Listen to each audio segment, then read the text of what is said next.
नमस्कार मंडळी, मायबोली मराठी न्यूज या आपल्या चॅनलमध्ये आपणा सर्वांचं अगदी मनापासून स्वागत आहे. तुमच्या घरी रोज दही बनवलं जात असेल किंवा तुम्हालाही जेवणासोबत दही खायला आवडत असेल तर आजचा हा व्हिडिओ तुमच्यासाठी अत्यंत महत्त्वाचा आणि विचार करायला लावणारा ठरेल. दही हा एक असा पदार्थ आहे जो बहुतेक लोकांना खूप सामान्य वाटतो. तथापि त्याचे छुपे फायदे म्हणजे ते खाण्याची योग्य पद्धत, योग्य वेळ, योग्य प्रमाण आणि अशा परिस्थितीत ज्यात फायद्याऐवजी नुकसान होऊ शकतं, हे फार कमी लोकांना पूर्णपणे समजतं. बहुतेक लोकांना फक्त एवढंच माहीत असतं की दह्यामुळे थंडावा मिळतो आणि ते पोटासाठी सुद्धा खूप फायदेशीर मानलं जातं. पण खरं सत्य यापेक्षा खूप खोल आणि अधिक तपशीलवार समजण्यासारखं आहे आणि ते प्रत्येकाला माहीत असणंसुद्धा तितकंच आवश्यक आहे. बरेच लोक दह्याला केवळ जेवणासोबत दिला जाणारा एक साधा पदार्थ समजतात. तथापि दही शरीरामध्ये अनेक प्रकारे आपले परिणाम दाखवतं. काही जण ते सकाळी खातात, काही जण दुपारी, काही जण रात्रीसुद्धा आणि काही जण तर नेहमीच खातात, कारण त्यांना वाटतं की त्यामुळे त्यांना अधिक फायदा मिळेल. पण दह्याचा परिणाम प्रत्येकावर सारखाच होतो का? प्रत्येक ऋतूमध्ये त्याचा परिणाम सारखाच असतो का? आणि ते सर्व वयोगटातील लोकांसाठी सारखंच फायदेशीर आहे का? हे समजून घेणं अत्यंत महत्त्वाचं आहे. आज आपण दह्याबद्दल सविस्तरपणे, सोप्या भाषेमध्ये आणि पूर्ण सखोलतेने चर्चा करणार आहोत, जेणेकरून प्रत्येकजण, मग तो गावातला असो किंवा शहरातली वृद्ध व्यक्ती असो, तरुण असो, स्त्री असो वा पुरुष असो, ही माहिती सहजपणे समजू शकेल. आपण दह्याचे शरीरातील परिणाम, हे पचनसंस्थेवरती नक्की कसा परिणाम करते आणि रक्त, हाडे, त्वचा, मेंदू व संपूर्ण शरीराला त्याचा कसा प्रभाव पडतो याबद्दलही शिकणार आहोत. आणि सर्वात महत्त्वाचं म्हणजे या व्हिडिओच्या शेवटी मी तुम्हाला अशा 5 प्रकारच्या लोकांबद्दल सांगणार आहे, ज्यांनी सावधगिरीने दही खावं आणि काही विशिष्ट परिस्थितीमध्ये ते टाळणंच त्यांच्यासाठी चांगलं ठरू शकतं. तुम्ही हा व्हिडिओ नक्की कुठून बघत आहात हे मला कमेंट बॉक्समध्ये सांगा. सर्वप्रथम हे स्पष्टपणे आपण समजून घेऊया की दही हा केवळ एक सामान्य पदार्थ नाही. तो दुधावर आधारित एक पदार्थ आहे, ज्यामध्ये प्रोबायोटिक्स असतात, म्हणजेच फायदेशीर जीवाणू जे आतड्यांमधील संतुलन राखण्यास मदत करतात. जेव्हा हे चांगले जीवाणू वाढू लागतात तेव्हा बऱ्याच लोकांना पचनक्रिया सुधारल्याचा, पोटामध्ये हलकेपणा जाणवल्याचा आणि शरीराला आराम मिळाल्याचा अनुभव येतो.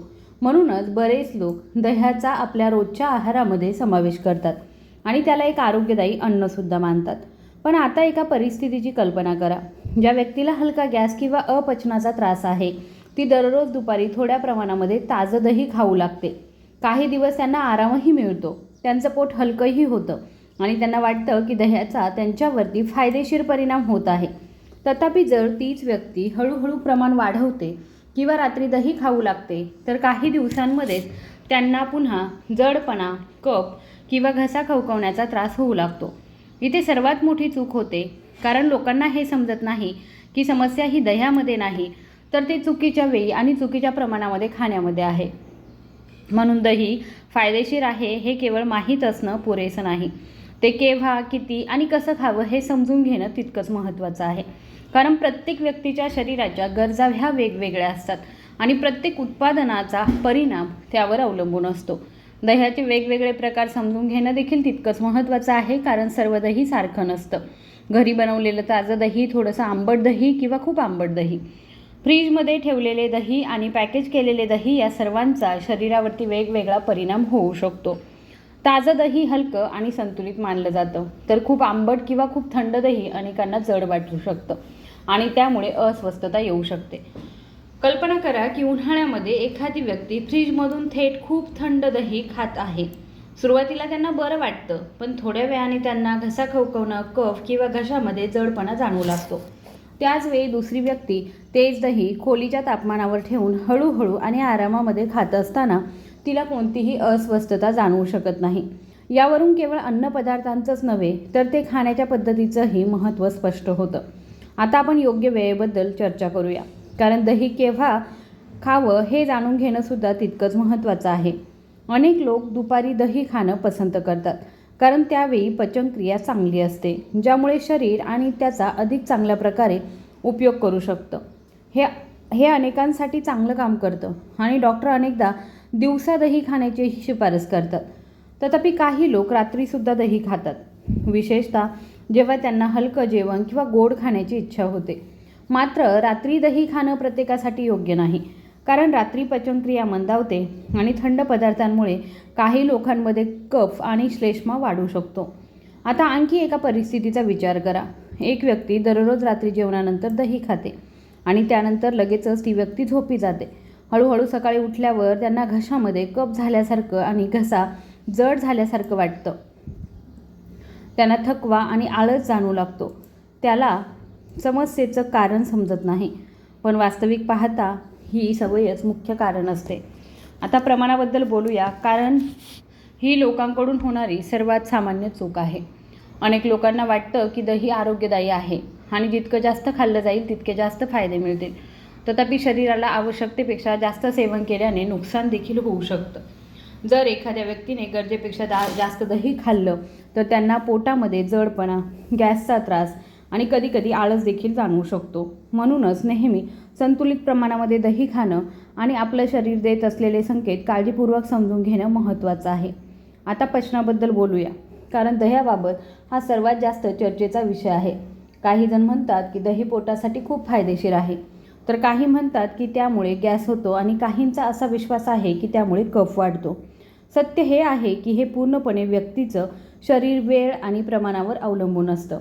जर योग्य वेळी आणि योग्य प्रमाणामध्ये दही खाल्लं तर ते संतुलित पचन राखण्यास मदत करू शकतं.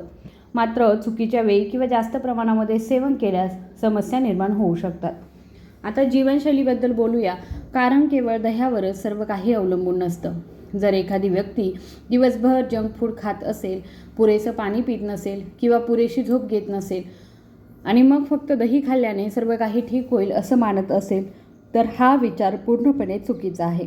दही एक उपयुक्त अन्न आहे, पण ते स्वतःच एक संपूर्ण इलाज नाही. ते शरीराला निश्चितच आधार देतं, पण ते खराब जीवनशैली आणि वाईट सवयींची भरपाई करू शकत नाही.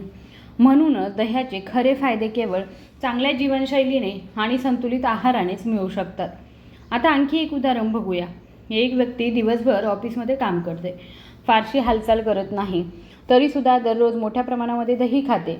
त्याला वाटतं की तो आरोग्यदायी आहार घेत आहे, पण हळूहळू त्याला पोटामध्ये जडपणा, गॅस आणि सुस्ती जाणवू लागते.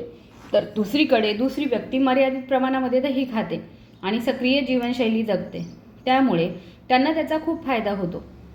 आता तुलनेबद्दल बोलूया, कारण बरेच लोक दह्याची तुलना दुधाशी करतात. काही लोकांना दूध पचायला त्रास होतो, पण दही सहज पचतं. मात्र इतरांना दह्यामुळे जास्त त्रास होतो. याचं कारण असं की दोन्ही शरीरावरती वेगवेगळ्या प्रकारे परिणाम करतात. त्यामुळे आपलं शरीर समजून घेणं महत्त्वाचं आहे. आता दह्यामुळे कोणाला फायदा होऊ शकतो यावर चर्चा करूया. ज्यांना पचनाच्या सौम्य समस्या आहेत, छातीमध्ये जळजळ होते किंवा जे हलका आणि संतुलित आहार पसंत करतात, त्यांच्यासाठी योग्य प्रमाणामध्ये दही फायदेशीर ठरू शकतं. पण आता आपण व्हिडिओच्या सर्वात महत्त्वाच्या भागाकडे वळूया, ज्याची तुम्ही सुरुवातीपासून वाट पाहत आहात. अखेरीस असे 5 प्रकारचे लोक कोण आहेत ज्यांनी दही खाताना काळजी घेतली पाहिजे. पहिलं, ज्यांना वारंवार सर्दी आणि खोकल्याचा त्रास होतो, त्यांनी दही सावधगिरीने खावं, कारण त्यामुळे अनेक लोकांमध्ये कफ वाढू शकतो. दुसरं, ज्यांना जास्त कफ आहे त्यांनी मर्यादित प्रमाणामध्ये दही खावं आणि योग्य वेळेकडे विशेष लक्ष द्यावं. तिसरं, ज्यांची पचनशक्ती कमकुवत आहे त्यांनी कमी प्रमाणामध्ये दही खावं आणि त्यांच्या शरीरावरती काय परिणाम होतो ते पाहावं. चौथं, ज्यांना ॲलर्जी आहे त्यांनी दही खाण्यापूर्वी सावधगिरी बाळगावी. 5वं कारण आहे, ज्यांना रात्री दही खाल्ल्यास त्रास होतो त्यांनी रात्री ते टाळावं. दिवसा दही खाणं चांगलं असतं.